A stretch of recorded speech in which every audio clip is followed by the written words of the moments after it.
So, chapter 8 was all about leadership within organizations. The first thing this chapter started to talk about was organizations and how they're a product of communication. As organizational members communicate, they develop shared meanings that form that organization's unique way of seeing the world, basically their culture. And these cultures are made up of like underlying assumptions, values, symbols, and symbolic creations called artifacts. So what you can do is you can be aimed and transmit culture by primary and secondary mechanisms. What primary mechanisms are is they're the most important elements for shaping culture.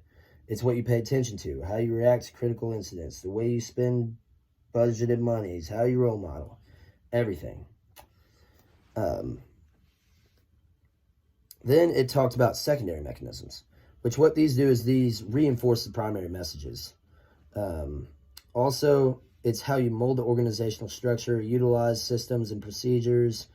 It talks about your use of rites and rituals, how you design physical space, stories you tell, and even the way you communicate organizational philosophy. Next, it says that, effective leaders, they build cultures that are committed to learning.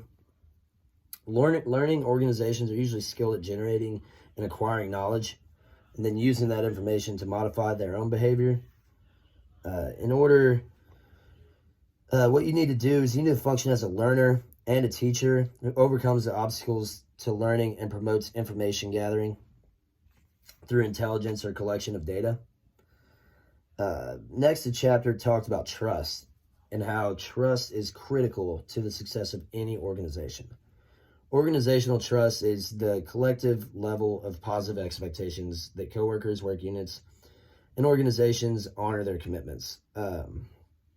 Trusting organizational cultures are marked by high expectations of collective competence, openness, and honesty. When trust is broken, you need to first determine what happened. After that, you need to determine the depth and the breadth of the loss of trust. So what can we really expect from these people in the future?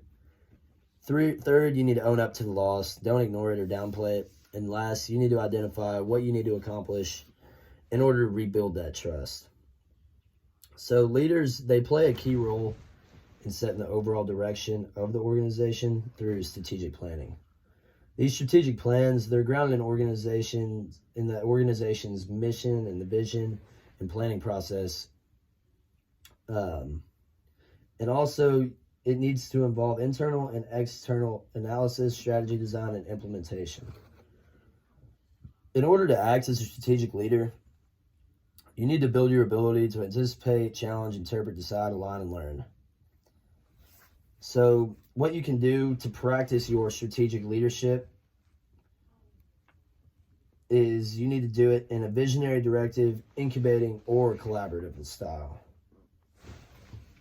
Another thing that the chapter talked about organizational leaders is how they function as sense makers who then help their followers interpret or make sense of events.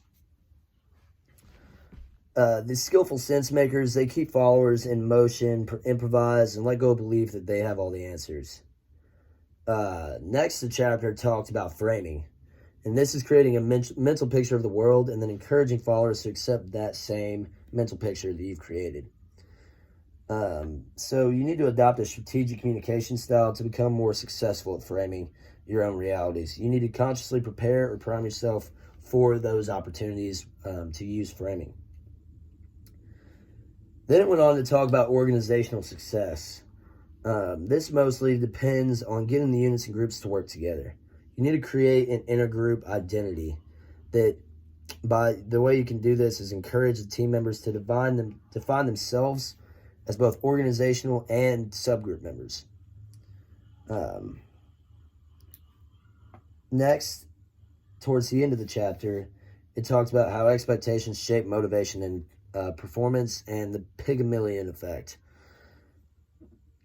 This effect refers to our tendency to live up to the expectations of others. So generally, the higher the expectancy, the higher the performance. And then in order to create a high expectations, high performance cycle, you need to eliminate labels, assign new employees to effective managers, and use guided mastery to build skills levels.